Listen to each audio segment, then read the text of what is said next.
अस्सलाम वालेकुम नाज़रीन, प्रोग्राम दो टोक के साथ मैं हूं आपकी होस्ट शुमाइला नवाज। नाज़रीन, आज हम बात करेंगे अफगान महाजरीन के हवाले से। अफगान सिटीजन कार्ड होल्डर की रज़ाकाराना वापसी की डेडलाइन अब ख़त्म हो चुकी है और कराची में कार्रवाइयाँ तेज़ कर दी गई। ना सिर्फ कराची में बल्कि पूरे मुल्क में ही कार्रवाइयों का आगाज़। खालिद सुल्तान साहब MKM से ताल्लुक़ है, ये हमारे साथ स्टूडियोज़ में मौजूद हैं।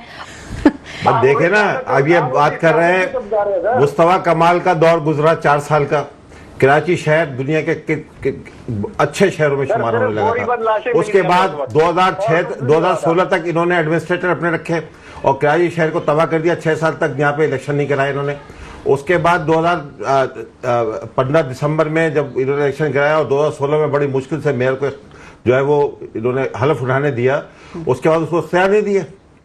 हालांकि जब 18वीं तरमीम हो रही थी उसमें ये साफ लिखा गया था कि उसके साथ साथ 140A की भी एक शिक्षा शामिल की गई थी कि बल्दियाती निचली सतह की तहसील की सतह तक जो है सिर्फ कराची के लिए पूरे पाकिस्तान के लिए 5 साल तक बोलते रहे नहीं दिया। 300 खत लिखे इनको अरबों रुपए। आपको ऐसी बता रहा हूँ, जो मुस्तफा कमाल साहब मशीनरी छोड़ के गए थे, जो बेहतरीन दुनिया की मशीनरी थी जो शहर को डेवलप करने के लिए और साफ करने के लिए 46 करोड़ रुपया चाहिए था उसको सही करने के लिए, जो गटर बटीचे में आज तक सड़ रही है। इन्होंने उसको 1 रुपया नहीं दिया उस मशीन को सही। वो हार रुपए बसें भी सारी वो हो गई थी। कह रहा हूँ ना, बसें थी, सब कुछ, सब उनको टायर जो उसके टायर निकाल के बेच दिए थे। फिर उसके बाद जो है इनका मेयर अब चले 2 साल से आ गया। सुप्रीम कोर्ट के चीफ जस्टिस को तकरीबन 3 साल जस्टिस गुलजार को हो गए, जो 140A के तहत जाने से एक दिन पहले 140A के तहत लिख के गए, एक एक चीज लिख के गए, कौन सा डिपार्टमेंट होना चाहिए, क्या होना चाहिए, क्या इख्तियार होने, सब लिख के गए। ये अपने मेयर को इख्तियार देने को तैयार नहीं है। अपने मेयर को कितने फंड दिए इन्होंने, बल्कि और कई डिपार्टमेंट उन्होंने ले लिए अपने सवारी गवर्नमेंट के पास। आपको पता है? अच्छा, इस वक्त एग्जैक्टली डिटेल, क्योंकि मौजू आज मुझे बहुत कम टाइम दिया गया, तो सिर्फ मौजू उसका था, वरना तो मैं इनको उधेड़ कर दूं। पीपल्स पार्टी ने जो कुछ किया इस शहर के साथ, इस शहर के साथ नहीं, पूरे सिंध के साथ किया।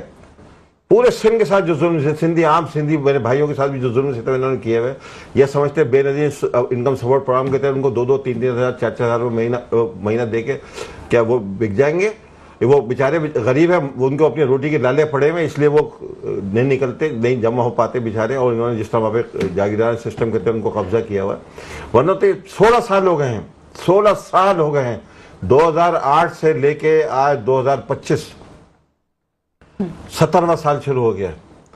पीपल्स पार्टी ने इस पूरे शहर जो कराची दुनिया में बेहतरीन शहरों में शुमार होता था, 70 तक ये शहर कराची दुनिया के एशिया की नहीं बता रहा हूँ। नहीं, ये तो प्रेडिक्शन थी कि कराची शहर बेहतरीन आते थे लोग। मेरी अपनी जिंदगी की बात है, मैं यहीं पैदा हुआ हूँ, यहीं पला बड़ा हूँ।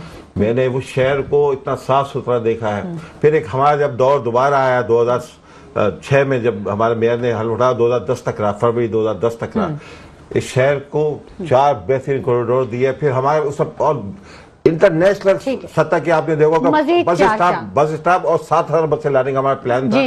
अगर ये हमारे साथ ज्यादती नहीं की जाती, हमारे से वो देखिए एक टेन्योर और मिल जाता था, आज दुनिया के बेहतरीन शहरों में हमारा शुमार। यहाँ ट्रांसपोर्ट सिस्टम होता, पानी K4 में सुबह जो 27 अरब रुपए में कंप्लीट होना था, इस वक्त 200 अरब रुपए ज्यादा उसकी कॉस्ट हो चुकी है। K4 का मंसूबा तो हम बोल के थक गए। मैं बता रहा हूँ K4 मंसूबा क्यों नहीं हुआ, 10 दफा ने उसका रूट तब्दील किया।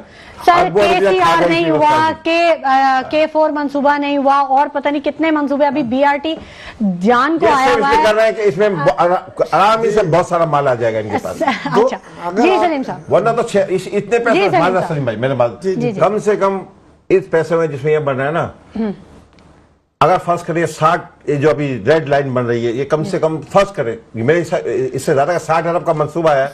20 अरब रुपए लगाते शहर के इंफ्रास्ट्रक्चर पे और 40 अरब रुपए की बसें डाल देते। 4,000 नई बसें इस शहर में चल रही होती है। खालिद सुल्तान साहब के आप तशरीफ लेके आए। नाज़रीन, करप्शन वो बुनियादी नुक्ता है, अगर इस पे काबू पा लिया जाए तो तमाम मसाइल का हल होगा। सोचिएगा जरूर। इसी के साथ शुमाइला नवाज को इजाजत दीजिए। अपना बहुत ख्याल रखिएगा। अल्लाह ने